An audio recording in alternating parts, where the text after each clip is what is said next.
This episode of Manage Smarter is presented by AdMall, Sales Fuel's sales intelligence program for media and agencies that helps sales teams sell smarter.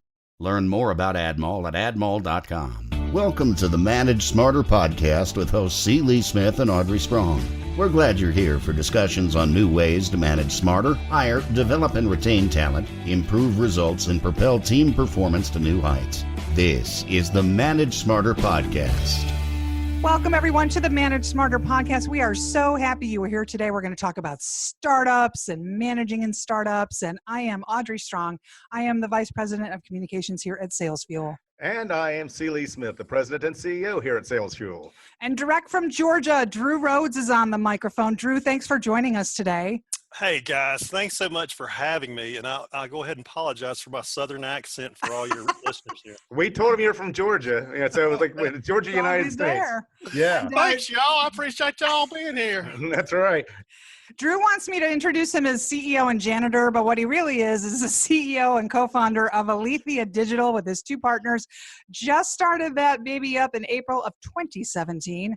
Prior to joining Aletheia, he worked at Sagamore Hill Broadcasting as its regional director, where he successfully directed the station group, including two startup TV stations in Lake Charles, Louisiana, and Watertown, New York. So, Drew, you are the startup king. We're going to talk about managing in startup situations. Yeah, it's in your blood. Yeah, hey, let me just recommend, don't have 4 startups going at one time. It'll put some stress on you, make your hair white. Just a little. You know, but before we get started on that line of questioning, you know, I was kind of curious. It's like, how do you juggle then managing a mature property and keeping the cash flow in there while at the same time then trying to manage a startup? Because that's not something that a lot of established companies, especially media companies, do excessively well these days. Well, I mean, you know, I don't want to sound like a superhero. If you want a paycheck, you just have to keep on doing it and figure out how to make it happen. But I was at the television station, the mature one, for 11 years. So not that you have that on autopilot, but if you've been there that long, you kind of know where to troubleshoot, what's going to happen, where the problems could exist. And so that's a little bit easier to manage. So you can focus on startups a little bit more, but still, I mean, it's all a balancing act. Anything you do is a balancing act. And, but startups are fun, man. You get to go in, it's like a new area of the country. You get to, you know, learn about the people there. The one in Watertown, New York, I mean, that's nearly Canadian. So, you know, you're driving down the road and you hit scan on the radio stations and it's in French. I'm like, wait a minute, that's not Atlanta, Georgia, guys. That's not happening here. And, you know, Lake Charles is different too. It has a little French contingent, if you will, kind of, sort of. And I'm noticing a trend here. There's a pattern here. Yeah. And so you go in those markets and, you know, Watertown, I love it there. The temperature is always cool, but it's a depressed market. So you go in and you just have to realize we're not going to make as much money in Watertown as we're going to make in Lake Charles. And if I didn't even know where Lake Charles was on the map, but if you've been to Lake Charles, there's $100 billion, billion with a B, in construction, energy construction going on down there, and that market is booming. So, you know, you just learn to manage with what you got. So what are some of or if you have a little case study or an anecdote, what is probably the number one challenge that managers face in a startup situation, other than having to be at 15,000 feet and execution level all at the same And time? a janitor. And the janitor. Yeah, that's right. You really are the janitor and the cook and the whatever else at a startup. Whatever job nobody else is doing, that's what you're doing. That is. So my role was to go in and find a general manager to run the stations. So we were able to do that, you know, and then you can dump on them and let them figure out how to do everything. That's kind of how that works. But it's called empowering your manager. Exactly, empowering your manager. But, you know, in their defense, they don't want to make a mistake. They're new to the company, so they bounce everything they can bounce off of you, even what brand of toilet paper to pick. I literally had one guy do that. So I don't care. Just go to Sam's and pick something. It doesn't matter to me. Not the scratchy kind. Something. Yeah. Aloe vera. Yes. Yeah. Come on, guys. Yeah, exactly. So, you know, you want to coach those guys up and encourage them, because in a startup, they're kind of in a remote location or a location away from you, and they don't know what your culture's like in your company. And, you know, they approach everything very cautiously. And anybody knows me, I approach nothing cautiously. So I think there's probably some getting used to that when I was managing those guys. But maybe that I can drone on forever, but I think that kind of answers the question. You mentioned culture. What's the culture like at the new digital company, your startup, as compared to Sagamore Hill Broadcasting? You know what? So we're all digital. I mean, we do traditional media too, but the focus is on new digital media. And so that includes emails and display advertising and building websites. And, so it's a little bit different than working in a traditional TV station. So our culture is cool. Our culture is, let's have fun. Our culture is, I really have wonderful people with huge work ethic. And our culture is grind. They love to grind. That's just the individuals that we have. And they do a good job at it, and we like to have fun. We're always been relationship type of people, my two partners and myself. So we probably value relationship over everything else, even probably money at some point, though we need to make, money. And so we try to treat our people the same way. And I think that's why they work so hard. I think they grind that hard because they know we actually care about them, and we try to take care of them. Now, if they listen to this podcast, they'll go, "Say it with some more cash, Drew. Say it with some more cash." But anyway, hopefully they get that feeling. Well, I think that's one of the things that people try to put too much thought into when it's like, okay, what's your secret for success, and what's the technique for doing this and everything like that. And without hard work, without what you call willing to grind, or some people pound the drum or whatever you want to call it, but it's like, put your nose to the grindstone, whatever metaphor you want to come up with. It's like, it really comes down, if you're not willing to put the work into it, especially at a startup, you're toast. You're right, Lee. I mean, you really are. And you try to balance that with some fun because, you can grind all day long and be worn out after the whole week of trying to do that. So, I don't want good people running away because we grind too hard. So we try to balance it. We try to balance fun, but we're honest with them. Look, it's a startup. You're going to have to work real hard. But I think they'd like the aspect of a startup. They come into a company and they're there from the ground up. So they're participating in something, and maybe it gives them more meaning that they're building it, helping build it, than if you walk into a mature company. It already has its culture, its ways, its everything else. You're going to be definitely conforming to it if you want to stay around. And in some respects, in the startup, you're helping to build the culture, and you're not exactly conforming. Everybody's learning to conform to each other, kind of. Maybe that sounds a little too psychological, but that's kind of the way I'd see it. Well, I know for me in startups, I've always tried to help managers triage their tasks because it seems like it's just changing every day. Can you give us an example of how you've mixed up what the fun elements have been with some of your staff? Give our listeners some ideas. Yeah, so it might be as mundane as we take them out to lunch, for an appreciation kind of deal. I'm big on incentive trips. So we're working on trying to get an incentive trip going, one, to go with your clients that are your bigger clients, but two, I like to reward our employees and take them when we can do that too. And we'll set up we're in the process of setting up some of those goals that they can reach to be able to participate in that. But we've got one room that has all of our musical instruments in it, electric guitars and keyboards, and we get mad, we go around there and, blow some steam off, or even when we're happy, we go in there and blow some steam off. And so we might play ping pong or pool, whatever it happens to be at our world headquarters, I say here. But okay, so you guys have like a band? I mean, you guys all play music and stuff like that, the same song at all, or? No. So like one of our partners is in like a real band. The rest of us are trying to like imitate him and pretend that we're in his real band. So we're not quite there yet, but we're working on it. How about that? Okay, that works. So give less experienced managers in our audience a difference between, as Lee was saying, a mature company in a management style and, other than the grinding, in the startup style. What other tips do you have for them? So, I don't know if this exactly answers your question, but my management style, kind of one of the things that I guess helped me, or the aha moment for me, there's a book, and I don't even remember who wrote it, but you can buy it. It's called Soar with Your Strengths. Have you guys ever heard of this? It's kind of the principle of this is fish swim, birds fly, and rabbits jump, right? Mm-hmm. And Right. So what we try to do is we try to evaluate everyone's strengths, and we just kind of throw out the let's judge what their weaknesses are, and then let's try to train them up and, give them some remedial education on whatever these weaknesses are, and hope to God one day these weaknesses turn into strengths. That's never going to happen. So what we do is we try to look at what their strengths are, and we try to train them to be even better at what their strengths are. So I'll give you an example of that. I've got some fulfillment people that they are introverts.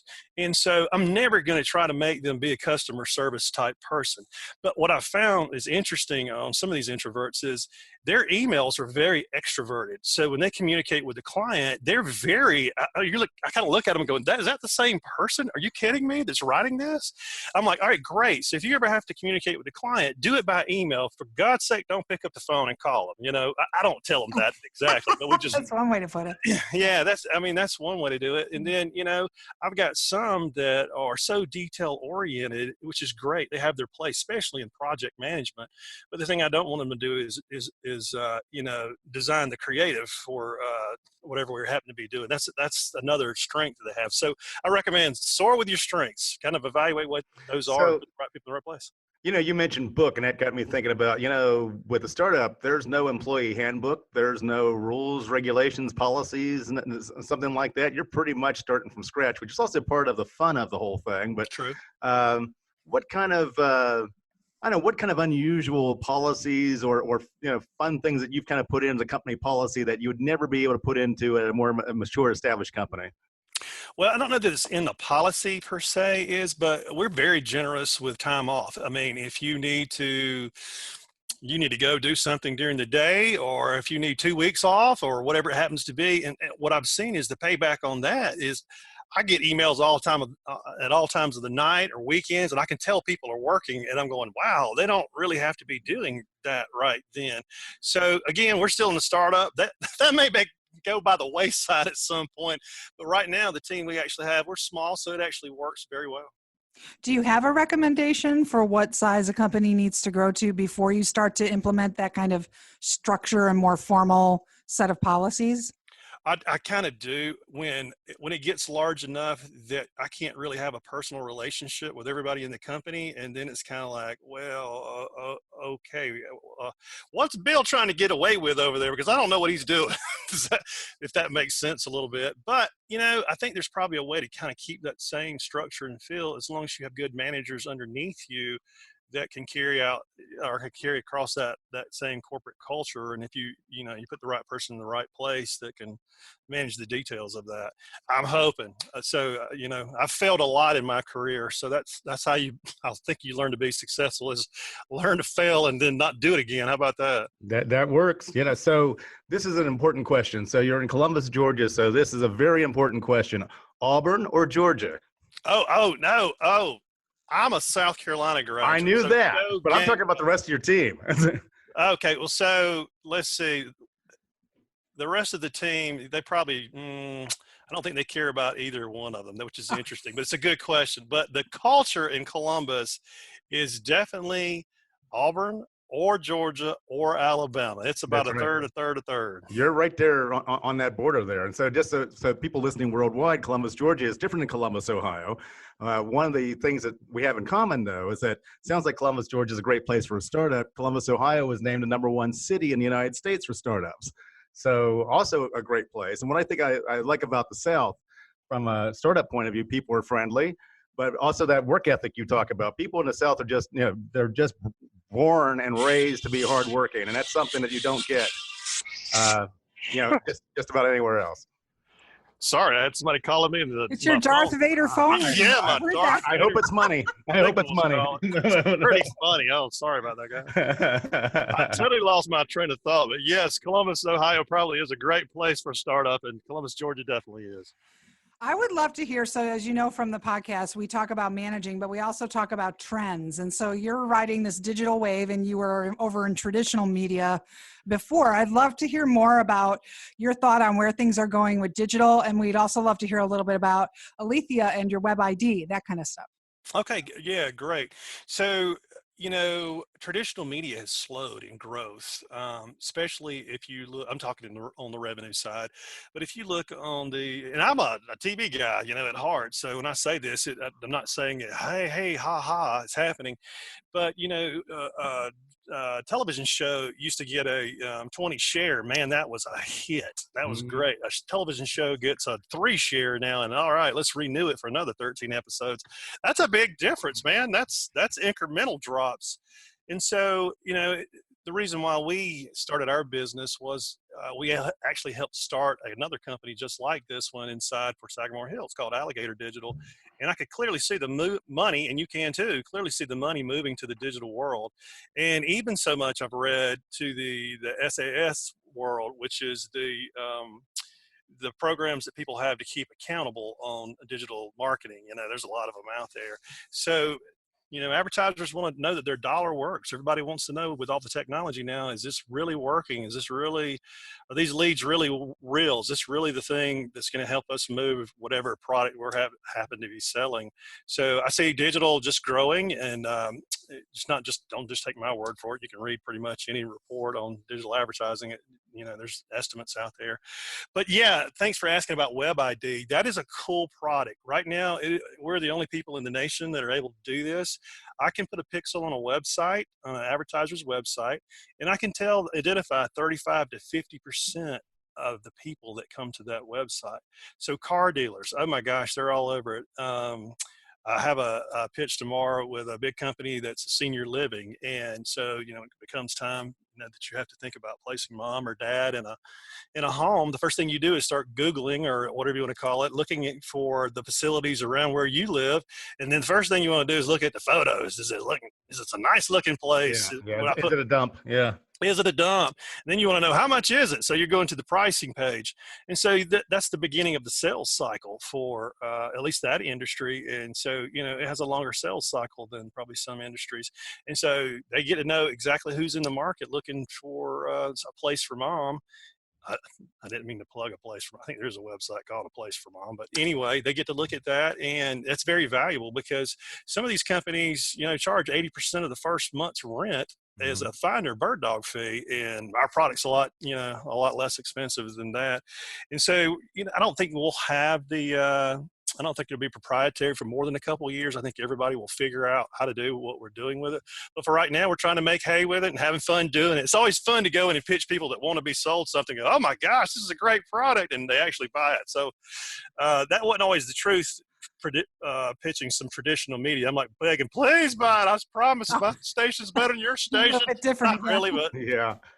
It sounds to me like you go from car dealer then to nursing home to something else. But it sounds like your salespeople have to have like a wide breadth of knowledge across a lot of different industries and different customer types then, because you're serving them with digital. I mean, there's so many digital options that's there. So you really have to know a lot about a lot of stuff. Is that a correct perception? Yeah, no, Lee, I think you're exactly right. We have to have some smart people, and we have to be constantly training.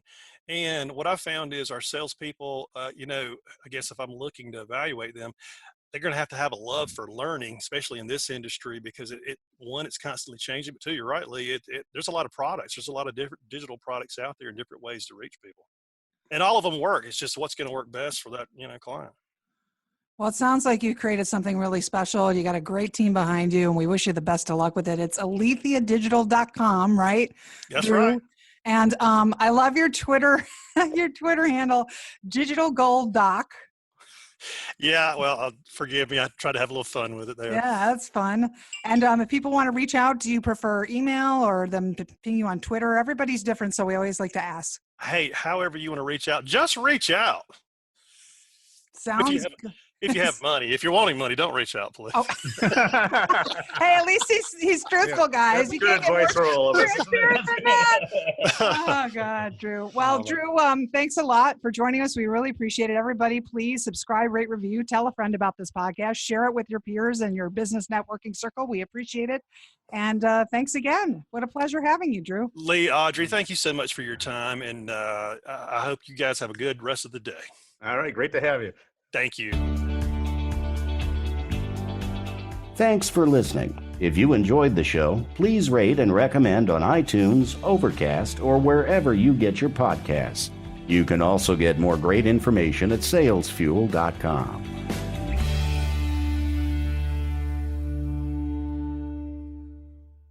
This podcast is a part of the C-Suite Radio Network.